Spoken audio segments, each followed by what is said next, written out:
Harmony Plus 美国成长路上的 GPS， 欢迎大家来到第219期微课堂。我们每周为大家带来分享，从2016年3月开始，风雨无阻，从不间断。在过去的218期微课堂中，已经有名校招生官、就业指导中心负责人、在美的家长以及学生带来了他们精彩的分享。希望可以用这些在美的学习、工作、生活、发展等真实案例，为大家带来更多的真知灼见，走出误区。如果您在收听我们的微课堂中有什么问题的话，请及时联系我们的倪梦石老师，倪老师会竭力回答您的疑问。谢谢大家的支持。So welcome again, everyone, and also for our Zoom audience, if you have any questions during the seminar, you may leave your questions in the Zoom chat box. We will answer your questions during the Q&A section. And our today's seminar is about Environmental Engineering Research Program by Stanford's PhD. And also, at first, let me introduce our company a little bit. Like Harmony Plus is an official partner of leading universities and institutions in the United States, such as UC Berkeley, Stanford International Research Institute, and San Jose State University. We are committed to providing the top-notch programs to the outstanding local and international students. And also, we have the high quality programs.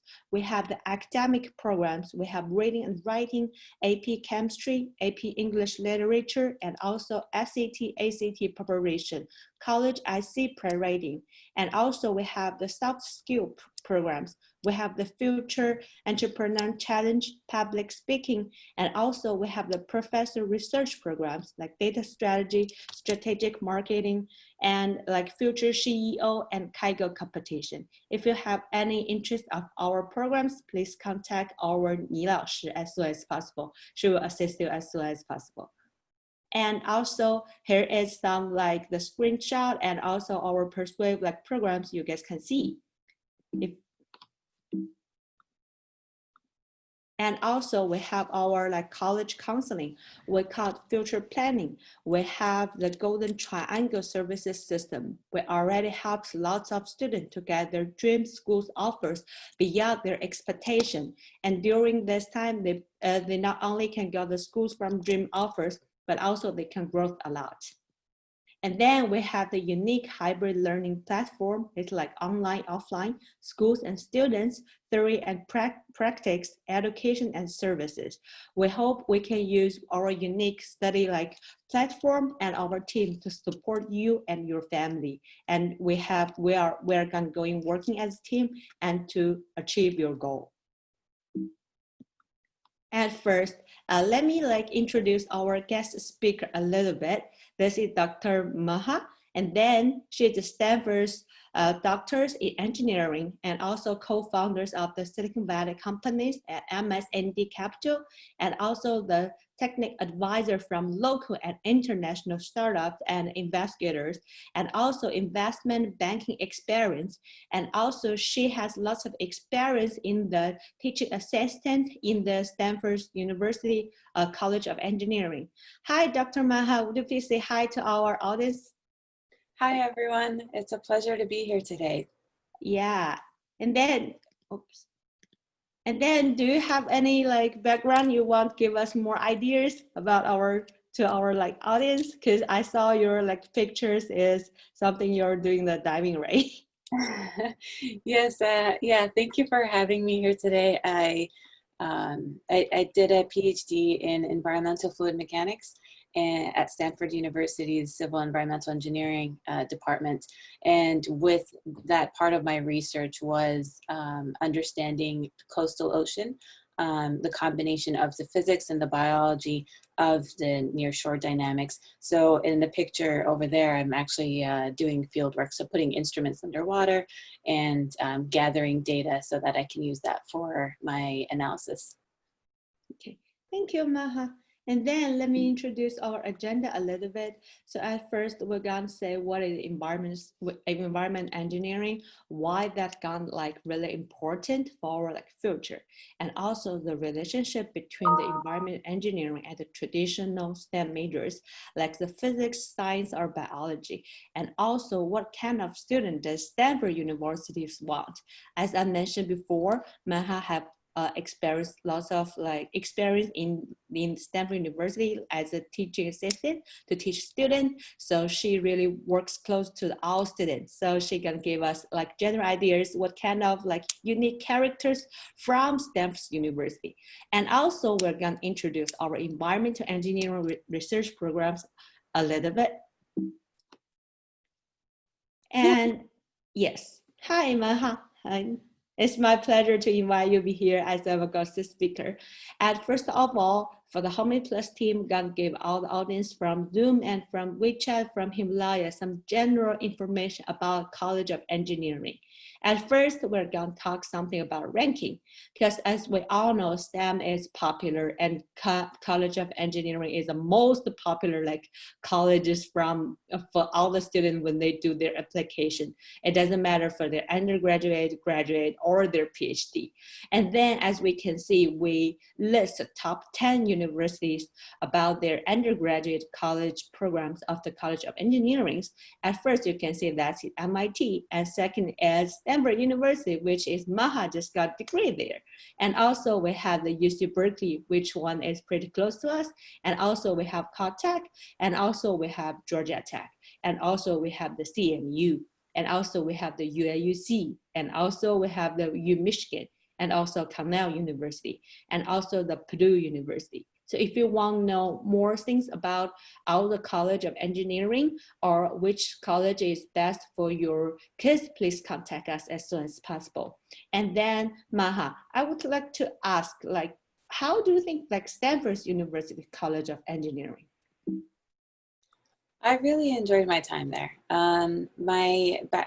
I went there for graduate school, but I wish that I had gone there for undergraduate. There are incredible amount of opportunities and programs and classes that I wish I could have taken. For example, one of them is a semester at sea, where students learn about biology and ecology while on a sailing ship. So they learn sailing, they actually sail from one part of the country to another, and while also learning and enjoying their time out there.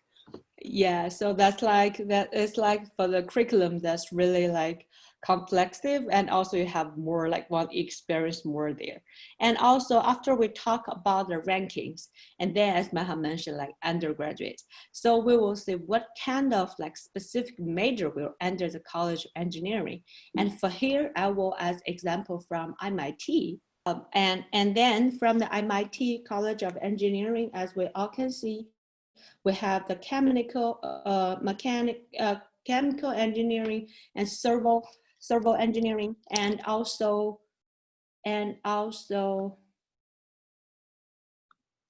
the material science, and also the electronic engineering and computer science, and also we have the nuclear science for that. Okay, because I think the PowerPoint is have some like technical issues, but we will not stop our like talk show now. Just give us a second. We will solve it as soon as possible. And then I'm going to pass our microphone to Maha to give us more ideas about Stanford's College of Engineering. Yeah, thank you, Becky. So Stanford has quite a few majors in terms of the typical engineering majors like aeronautics, astronautics, architectural design, bioengineering. But what I'd like to share most about is civil and environmental engineering, since I studied that over there. And it's really exciting to see that Stanford is very active and stays current with what's going on with the world. So designing a curriculum is continuously evolving. It actually even recently introduced a new bachelor's degree, a whole new degree based on what's going on with the world. So they've created environmental systems engineering, and this degree is to focus on solving major environmental challenges. That will combine technical engineering foundation, broad vision of political, social, economic aspects of designing environmental sustainable infrastructure. And that's mostly for those who are interested in designing and rebuilding cities for sustainable future, but also in response to the UN social aid, the SDG goals, the social development goals for the world. So that's one of the really exciting things that Stanford has been doing. But the other thing that I think people would be interested in learning about is there is a computer science plus major, and that the plus stands for whatever other major students would like to add. So it's a combination of say anthropology and computer science, social science and computer science, or environmental engineering and computer science.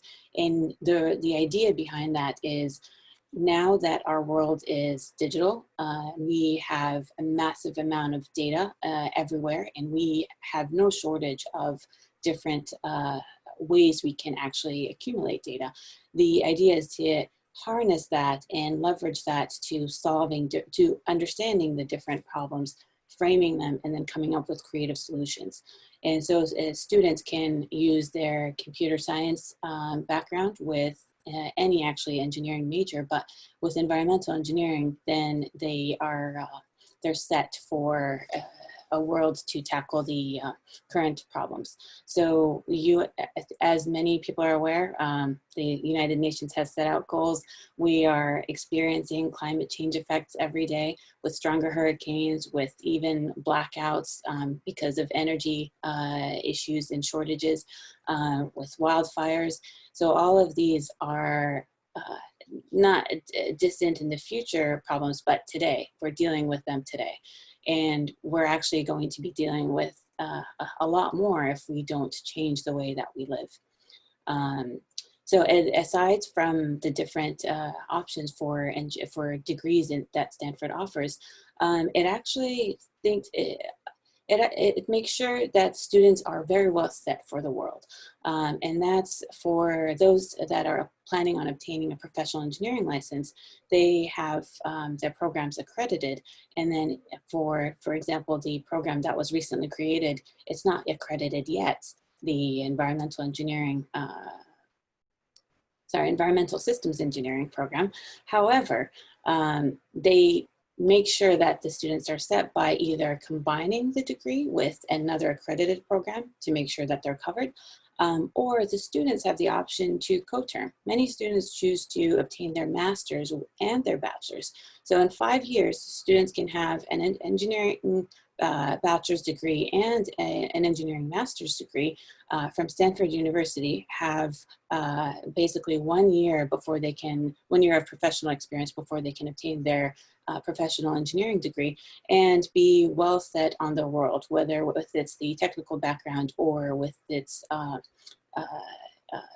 real practical experience.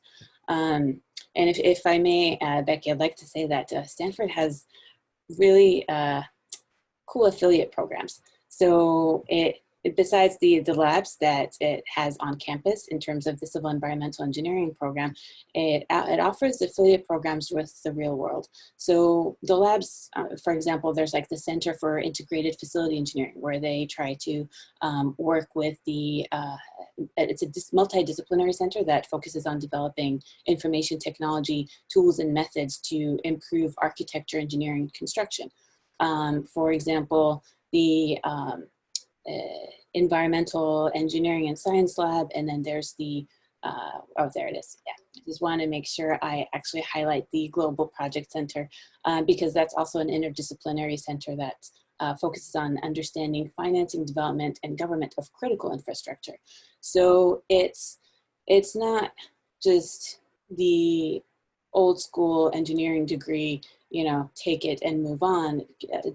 Stanford is continuously innovative and creative in making sure we are understanding the fundamentals. We're very strong suited towards the core science and research, but also, most importantly, we're able to actually apply that. We're practical, we understand what's going on with the world, and we can even try to predict that and avoid potential issues. All right, thank you, Maha. Thank you so much. Give us more details about College of Engineering at Stanford University. So for our audience, if you have any like specific questions or which specific like programs, Maha, you just mentioned you're really interested to, please contact us and we will assist you as soon as possible. And I thought like during that one, you mentioned like environmental engineering a lot of times. So I would really like to ask, what is environmental engineering? Yeah, I'm glad you asked that. Environmental engineering focuses on developing solutions for humans to interact with their environments and vice versa. And the goal is to have a healthy interaction, sustainable interaction, and protect humans from pollutants, and the environment from man-made waste. And we use engineering principles, we use biology, physics, chemistry, and advanced mathematics. And now these days we use actually a lot of computer science and different programs to be able to solve problems like clean drinking water or sustainable energy, or making sure our fisheries don't collapse, and how to feed 10 billion people. Lofty goals that shouldn't be so lofty. They should be a basic human right. Basically, most of the world is still a developing country, and as more and more countries are actively trying to change that and adapting technologies, then we as engineers, environmental engineers, need to make sure that the local environment and the global environment can sustain that in a way that doesn't negatively affect another community. So the idea is to not leave any country or anyone behind. Everyone deserves to be healthy, be well-fed, and have access to energy and electricity, and live well. Yeah, that sounds like the engineering from like environmental engineering that gonna help people to solve the real like problems and then make their life better and healthy, right? Yeah, and then like I know beside the environmental like engineering, there's kind of stuff called environmental science. And what's the difference between these two? Environmental science and environmental engineering is actually very similar. I'd like to actually start off by highlighting that scientists and engineers work together all the time. Engineers sometimes end up becoming scientists, and scientists sometimes becoming engineers, but it's actually easier for an engineer to become a scientist than the other way around. And I'll explain this in a little bit. So scientists usually work on longer timescales. They gather data, they analyze it, they provide recommendations, so closer to research. And then engineers usually work on shorter timescales, and they use the information provided by the scientists as the starting points. So they think more practical. They have criteria that's provided to them by the company or by the government, and they try to solve that as best as and efficiently as they can. And the main reason I think that engineers can become scientists more easily than the other way around is because engineers have the foundation, the fundamentals in science, in math, in different different classes like fluid mechanics. I think, yeah, I appreciate you having this diagram over here, Becky. So environmental engineering, they study fluid mechanics, thermodynamics, hydraulics, and environmental science, they study climate change, air pollution, and soil water. That's not to say that the two don't take don't take each other's classes. So environmental engineers can take class in climate change or air pollution. However, because they have the fluid mechanics or thermodynamics background, they are able to assess things from a more technical angle per se, if you would will. Whereas environmental science, I think it's more of I mean, the technical is still there. However, it's not as nuanced or as rigorous as environmental engineering.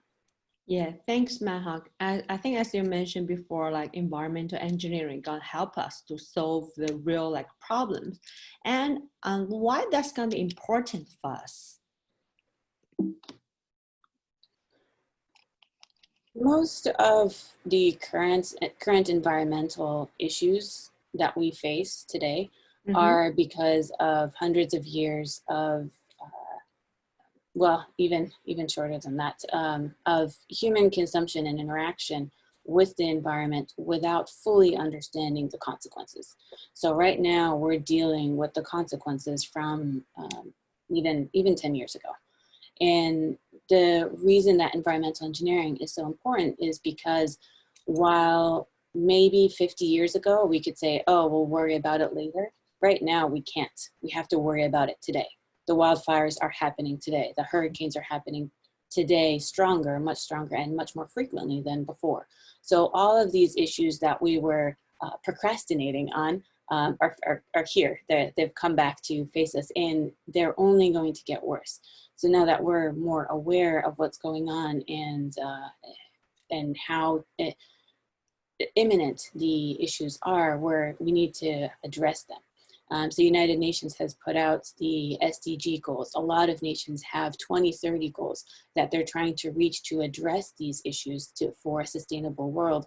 And now is maybe perfect time more than ever to be, to understand environmental engineering, study it, and be well situated to tackle these issues. So the issues of climate change, pollution, depletion of resources, we have like 10 years. We have 10 years to make sure we reach our SDG goals before we face even more dire situations. So it's great for students who are just embarking on this journey, studying it and interested in it to start now. Yes, thanks, Maha. As I know, as you graduated from like Stanford and also earned the degree with environmental and civil engineering, would you please give us more like detail about this kind of major and also is there any specific concentration for these majors? Yeah, absolutely. So environmental engineering is the study of how we can best and more sustainably interact with our environment as humans and how to protect our environment from pollution and depletion. Civil engineering also focuses a little bit more on the built environment. And civil engineering is usually an accredited program. I know it definitely is at Stanford. And so what a lot of students end up doing is study both civil and environmental engineering. One, to have a better understanding and be better situated for dealing with real world problems, but two, to make sure that they take care of that ABET accreditation.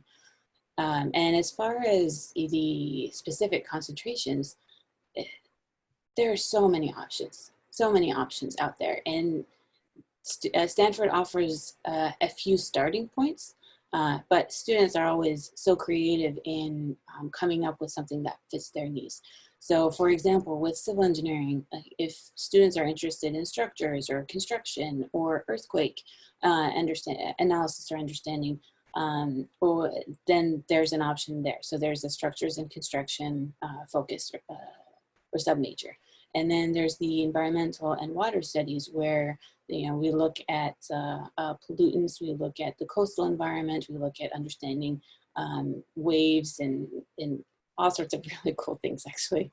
And with the new degree, environmental system engineering, that's even more pronounced. So what they tried to do over there is actually make it more focused on what students might be interested in. So for example, if someone just wants to help coastal environments, then they can study coastal environments. That's one of the sub majors or the concentrations. Freshwater environments for watersheds, urban runoff, or just protecting natural resources, and then the urban environments, which is more of the built environments. And again, I think with these sub-concentrations, this is just the beginning because they have all these different labs that are available for students to learn from. For example, there's the environmental fluid mechanics lab where I spent a lot of time. And then there's also a sustainable development and global competitive center. So that's a center to help engage with both research and education program, but also integrate business development strategies and leadership practices where they focus on success of healthy and sustainable the development of sustainable natural environments. Yeah, thanks, Dr. Maha. As we all said, Maha have lots of experience and also knowledge about environment and civil engineering. If you have any questions, please leave your questions through the Zoom chat box, and then we can answer you like later. And also, like after we promote this like a seminar, we receive lots of questions. There is when parents would like to ask what is the difference between the traditional STEM majors like the physics or chemistry or biology and versus the environment engineering. That's a great question. A degree in physics, chemistry, or biology, it dives into that specific subject, obviously. But in terms of if someone graduates with a bachelor's in physics, then they understand physics very well, but may not be able to directly apply it as easily as an engineer, because they're still missing a few tools. They'll figure it out. They're smart and they're very capable. But with engineering in general, and specifically environmental engineering, the engineers are provided with the foundation in every single one of these subjects: physics, chemistry, biology, and math. And then the engineers are they practice how to solve problems, and they practice how to address different criterias, changing situations, so they can actually solve problems more quickly, and they can actually have a good grasp of how the different methods or how the different subject matters, if you will, fit together. Because when you have a real life problem, like for example, if a dam breaks and the river water is overflowing everywhere, that's not just a physics problem. That's physics, biology, chemistry, everything. And even actually economics, because what's going to happen? Who's going to pay for all of this? How are we going to repair the damage? How are we going to solve this? So it's basically environmental engineering involves everything. Yes. Yeah, thanks, Dr. Maha. And also you mentioned that for the environment engineering, you need to spend lots of times with the lab, and also like you would go do like lots of research, like project, right? Would you please give us some like ideas about your research project in like recent years and how they can help us, how they can influence our like future lives? Yeah, I'd love to. So some of the work that I've done at Stanford was focused on understanding the coastal environment.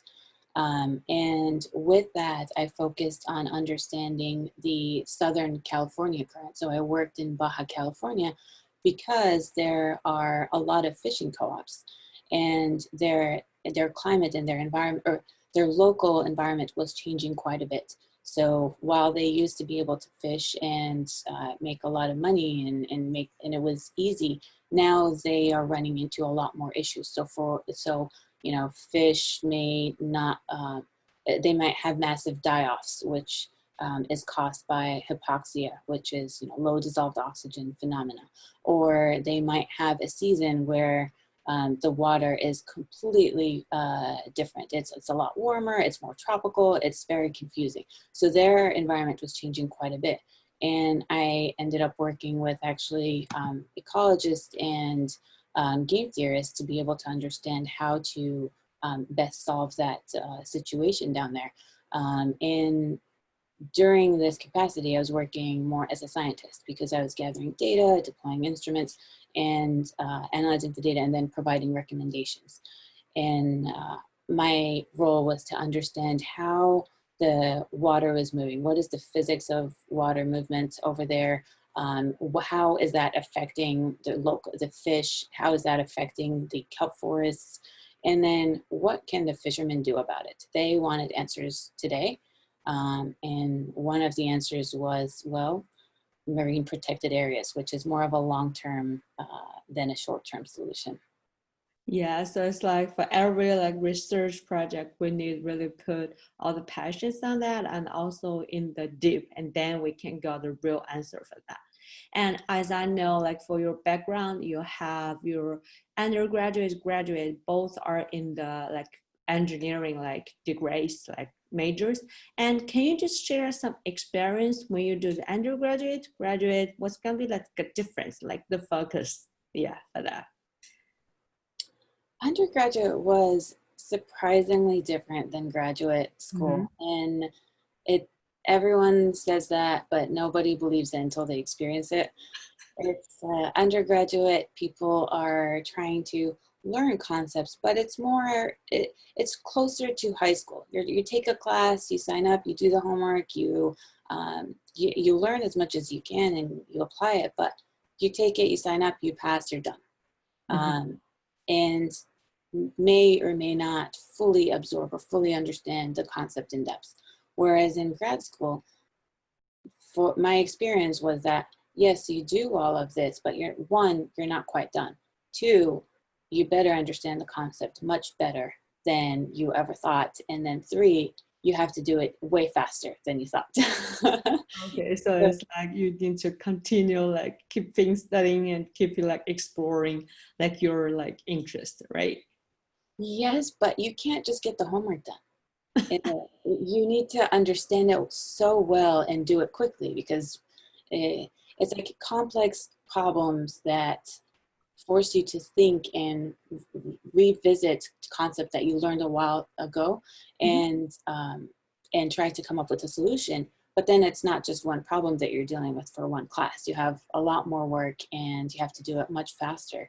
So and I think that's partially by design, to have students work together more. So that's one of the my favorite memories or fondest things that I remember is we were forced to work in groups and we were forced to explain things together, and everyone was an expert one day and everyone needed help the other day. So there was no long-term expert, if you will. Everyone worked with each other and enjoyed that environment.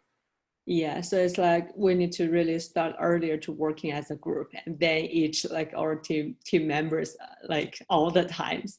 As I all know, you have really like experience in the like advisor or consulting to our like Silicon Valley companies, and also what is their career path after they chose like environmental engineering and civil engineering? Career paths are very personal journey, but they also don't have to be so personal or so permanent. And when we're in school and we're young and we have these grand ideas for ourselves, sometimes we focus too much on that.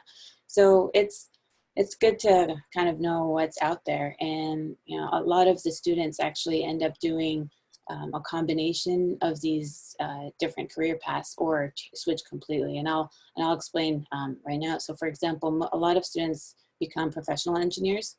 And with that, especially after doing the co-term or doing the master's, then that means that they need one more year of professional experience supervised by a professional engineer. And they work on real life problems. They work in engineering firms, and some people do that for a long period of time, and others switch to something that's perhaps a little bit faster paced, like consulting.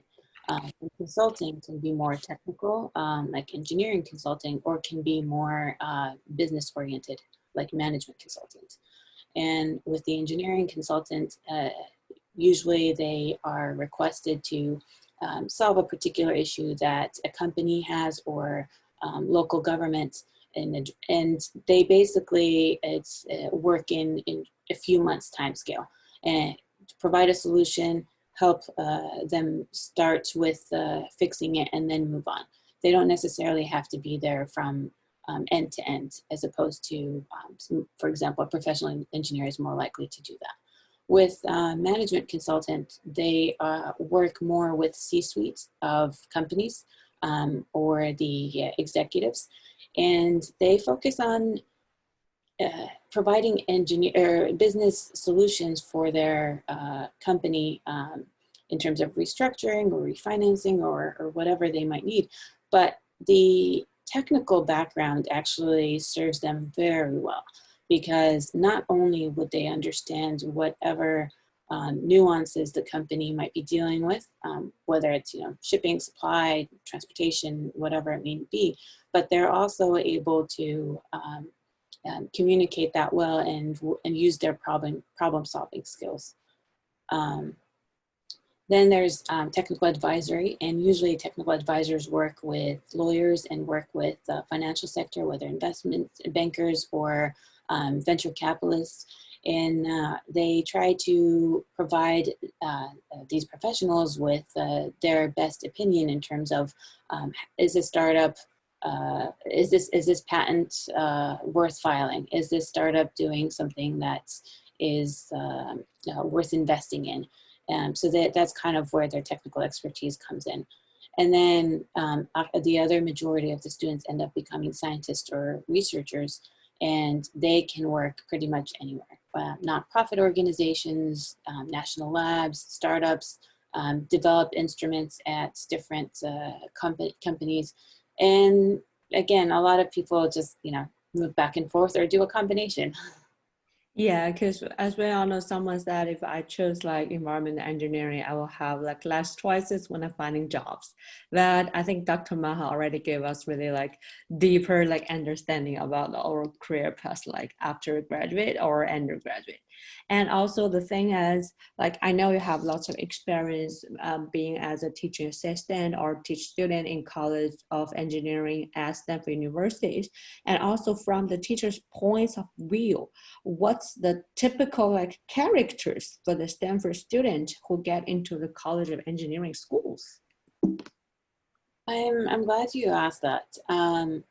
That was a little bit surprising for me to discover, because I thought that you just needed to have good grades, good GPA, and then you're a Stanford student for undergraduate level. And what I didn't realize is how many of the students share specific traits. Most of the students are incredibly curious, and their curiosity carries them through different activities and discoveries, and they figure out their path and they get involved in different projects because they're curious. And the other major quality is they're tenacious. They work hard, but they also don't give up. Just because they face a problem like 3 or 4 times and it may be too late doesn't mean that they stop working on it. Their creativity, curiosity, and diligence helps them come up with different solutions and push through. And actually, just like we always say, with every adversity, there's an opportunity somewhere. And somehow, Stanford students, they find the opportunity in many different places. And it's great for their character, because while being a Stanford student, undergraduates especially, there's no shortage of opportunities. They're exposed to so many different opportunities that sometimes it can be overwhelming. But if they're working hard, they're diligent, they know what they want, then they can navigate that. And then of course everyone faces adversity at some point in their life or another. And with the competitiveness, that may be too hard for some people to navigate and keep working towards their goals. And that's where their other characters shine, right? They're tenacious, they're creative, they don't give up, they persevere through difficult objects. So those things were wonderful to see in students so young and working so hard. And it was inspiring. So helped me also navigate my, or appreciate creativity a little bit more. Yes. Thanks, Dr. Maha. And I think Malcolm mentioned that everyone has a strong academic background. And it's like, it's not only from your GPA or your standard test, because as we all know, if we want apply for the Stanford or MIT, everyone has their good GPA and standard test. And also for the college essays and also your academic competition or award. But I think the most important Maha already mentioned is you need to have some high quality research program. And then Maha, what is a high quality research program? How did you define this one? Yeah, it's great that you noted that it needs to be high quality research program, because sometimes students, they just want to add a line to their resume or check off a box, and then that's what a research project is. Oh, I did this research project, done. But what I think a high quality research project would be is something where the student was actually forced to be creative, to really analyze the problem, to come up with different solutions, and continued working on it, or had the opportunity to come up with different ways to analyze it and present it. So it's high quality research program is something that allows students and encourages them to not just have it as a line on their resume, have it something that they need to think hard about, that they need to work on, and it requires a lot of creativity. Students sometimes forget that research is research for a reason. We don't know. We're trying to figure it out, and it may take a long time. It may be quick and easy, but there's no right answer because we're still trying to figure it out. Yes, so but the best way is we need to start as earlier as possible. So that's why we can find how the high quality stuff can be, and we can solve our interest the problems as soon as possible. As we all see, Dr. Maham not only have the strong academic background in the environmental civil engineering, but also have experience in the engineering advisor or engineering consulting. And also, do you want to spend some times with our Dr. Maha? And then it's the rare opportunity to work with Dr. Maha about our research program. And that's called environmental engineering and sustainable design. That's gonna be 6 weeks program. And also that's gonna start from coming soon, next month, and on the July 6th. And gonna continue ending on the August 14th. And it's on Monday to Thursday, 5:30 p.m. to 7 p.m. in the Pacific Standard Times. And also, Dr. Maha, would you give us some overall about this research program? As you mentioned, high quality research program. Just give us some overall or overview about your programs. Yeah, absolutely. So one of the things that this program is going to ask every student is to start off by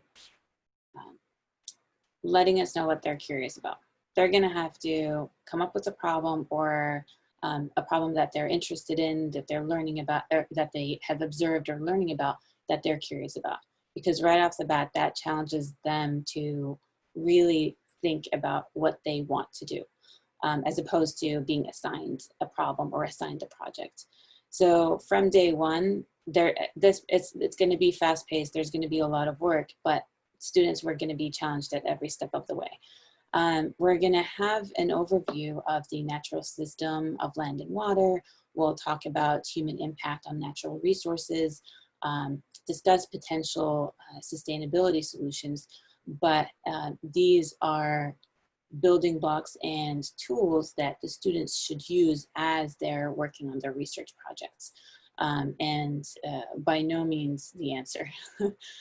Students will, so they'll use these elements to then understand even more complex systems, which is how do we design a sustainable energy system or energy grid? Is our electric grids the answer to the entire world's energy needs?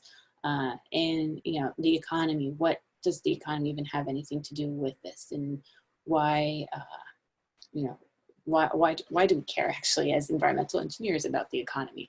And natural resource sustainability and diversity internationally.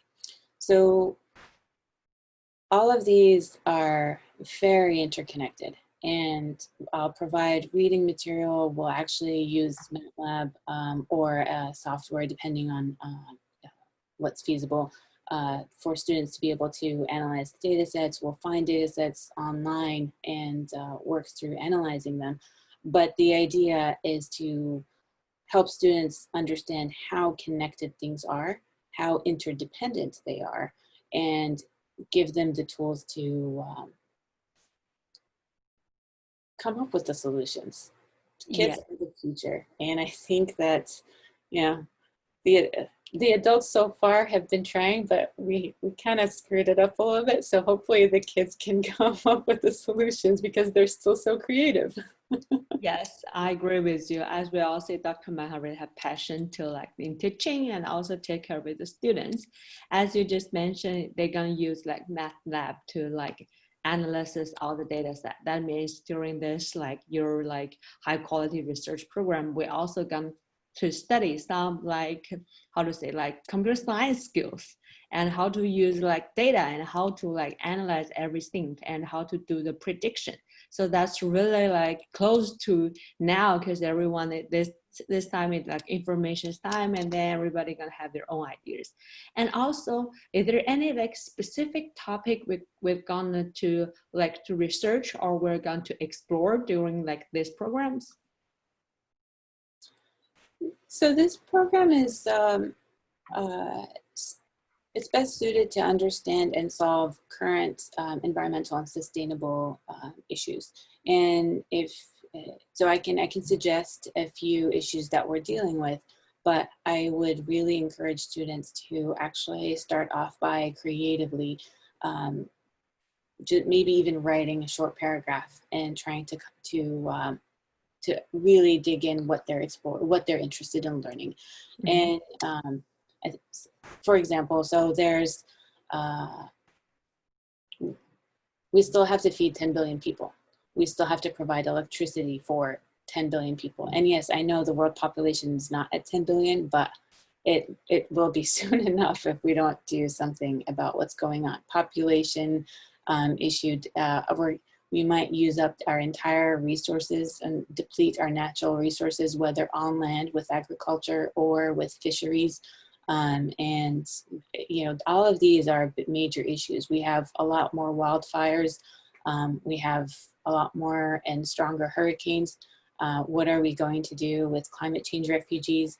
So these are all issues that students can explore, and we can use data from remote sensing, from satellites. We can use data from drones, or even we have access to a lot more LiDAR data. Through basically the self-driving cars. So there's no shortage of data. It's just how are we going to use that data to solve our problem? So we want to make sure we actually know what our problem is, define it before we go look for the data. In terms of the course content or the outline, we're going to start by talking about Earth systems. What is an Earth system? How many systems are there? Land, atmosphere, oceans, how is that related to ecosystems, whether it's on land or again in the oceans or rivers, or and then why are natural resources not easily replenishable? Why are we so concerned about that? How are they distributed over the entire world? And how is human impact in cities and communities affected all of the resources, and is it localized? Is it related to specific countries or governments or whatever? I mean, partially yes. Like Africa is different than Europe, different than Asia. Every continent is different for different reasons. And what are we going to do about this? How can we design sustainable buildings? How can we ensure that every person in the world has access to clean water and to, sanitation? And how are we going to feed these people? And then, of course, we're going to have to spend some time, my favorite topic, oceans. and we'll briefly go through the different concepts of physical, biological, and chemical oceanography, and then explore how these manifest in different problems, or how these help us solve different problems, like addressing pollutants, addressing plastics, the dead zones in the oceans, and why does trash always end up at the beach? Is there something we can do about this? Can we understand what happens with that? And then we'll try to put it together into more complex and try to understand the complex situation that revolves with energy, whether it's resources, consumption. How is it that we still don't have clean energy as readily available as it should be by 2020, or as we thought? Mm-hmm. And then also understanding how science, policy, and finance are connected to impacts or the current climate change issues. And then finally, we'll also wrap up with capital. It's all capital, right? Human capital, economics, finance, and natural resources. Yeah, thanks, Dr. Maha. That's as we're going to learn more and have a deeper understanding about how the environmental engineering and how they're going to impact from like different sides, from energy, from the capital.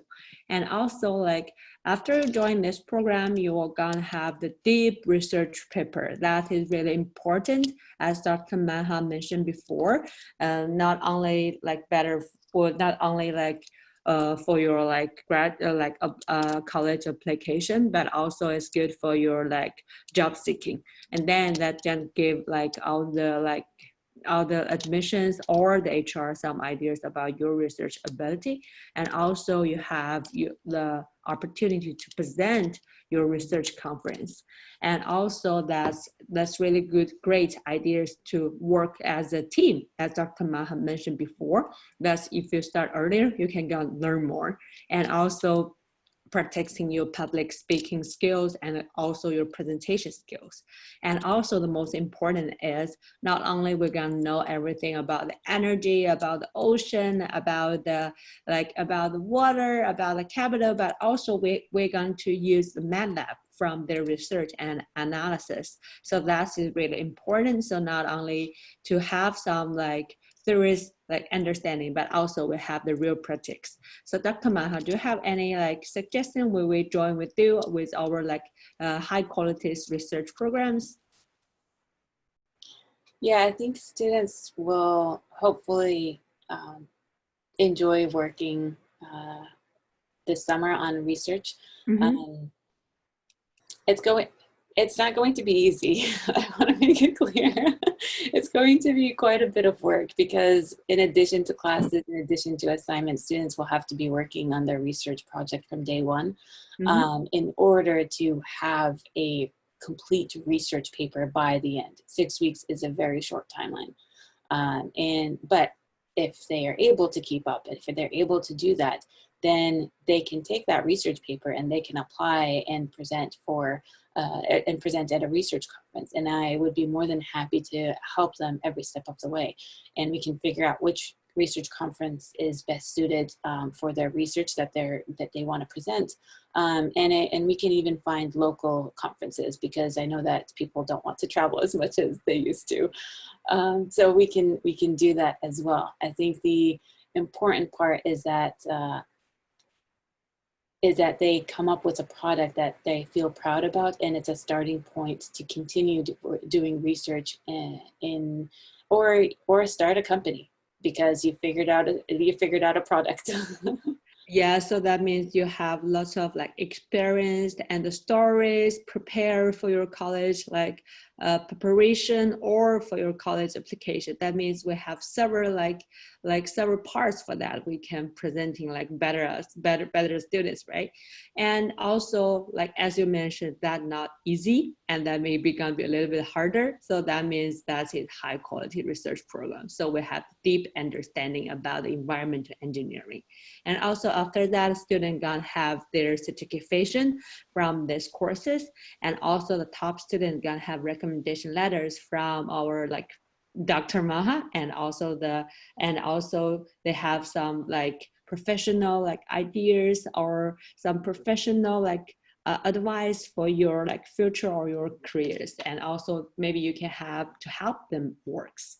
And also if you have like if you want to join with us, please scan this QR code, and then we will assist to you as soon as possible. We will gonna have some like application form to figure it out, and then we're going to give the kids more like ideas about these programs. So I will leave this page for our like Q&A section, and if you are interested, you can scan our QR code. And also Dr. Maha, like I received the question that here is the first one. They're gonna ask like how the research program will be. Is online or in person? Well, we wish we could have you in person, but Yeah. because of the pandemic, we're going to have to do it online. Mm-hmm. And hopefully the next session will have a combination, or maybe in the fall, then people can continue working on the research. And I would be more than happy to have them be in person as well. Yeah, because Sue said he want me to like in person, like just to know the deeper understanding about how to research and how we can do the deeper research. And also some students, they already have their interest in their like interest area. That possible they can continue to research their interest area, or they need to reorganize or coordinate with recooperate with the team members, and then create a new one. I would encourage them to actually start with a new project. So it's possible if they are very passionate that they want to keep working on the project, that's fine. But I would encourage them to come up with a project that they can start anew, mainly because sometimes what happens is that if we're continuing a project, if it's something that we didn't start ourselves, then we may be forgetting, overlooking a creative solution, or maybe we haven't fully grasped the thought process behind the steps to analyze the data, to obtaining the data, and to actually coming up with those solutions. So I'd highly encourage that we start with a new project for the course. But if someone is very passionate and they've been working on something for a while, then I'd still welcome that. Okay, I got you. And then how high school student can prepare for environment and server engineering when they're in high schools? Because you said we need to prepare ahead and then have deeper understanding about this major, specific major. So I'm as a consultant Harmony Plus, so I can suggest as you can prepare a little bit ahead from your AP courses, maybe your AP like calculus, A, B, and BC, and AP computer science principle, and also physics, chemistry, as what Dr. Maha mentioned. And also you can also have some like AP environmental science for the academic side. But for Dr. Maha, would you please give us some like ideas about the actual curriculum or the deep research side, how the kids can develop one day in high school? Yeah, I think you said it very well, Becky. I think the academics piece is very important, mm-hmm. and it will help the students prepare. So a strong foundation in math and science will help them with the curriculum in college, but real experiences doing research or working on a specific problem that they're interested in will actually be even more beneficial, because while they're still learning fundamental concepts, because we'll still explain things in the lectures, they are actually forced to go out and find data and understand real life problems. And that is something that sometimes people forget. There's a mindset that engineers have, a problem-solving, practical mindset that is fostered when you work on projects and when you work on research. It's more of the thought process than the actual project. Yes, because we still have lots of like questions. So one of them asked like Dr. Maha, from what grades or age can a student join this research program? I think if you're already in the 9th grade, it would be a great time to join with us. And also the one is asking like, will you offer the same programs next summer? Because I think if you can join this summer, for next summer, you can go deeper research, right? Yes. Yes, and then I think that because there will still have lots of questions, and then we will gonna assist to you like privately, and then really appreciate Dr. Maha to join our like seminar for this week. Hope we can have the great time for our summer research programs. Thank you. It was a pleasure being here. Thank you so much, Becky. Thank you so much, Harmony Plus. And thank you, parents and students. Yes, please feel free to ask questions and we'll try to answer them as best as we can. Thank you for having me. And hopefully I'll get to teach many of you this summer. Thanks. Yes. 我们每次微课堂的分享都不是标准答案，孩子的成长中也没有标准答案。我们试图用每个故事、每个案例为大家带来更加广阔的视野、更加客观的认知、更加清楚的了解在美学习、工作、生活、发展这件事情。欢迎大家再次参与我们的微课堂，也诚邀您可以把我们的活动传播给更多的亲朋好友。我们期待用分享传播在美的正见，带领更多家庭规避误区。我们今天的微课堂就到这里了，谢谢您的关注和参与，我们下期再见。Thanks everyone. Thanks for showing up. If you're really interested in, if you want to have the PowerPoint, you can leave your email through the chat box. So we're going to send to you as soon as possible. Thanks everyone. Thank you, Dr. Maha. Thank you. Thanks. Bye everyone. Bye.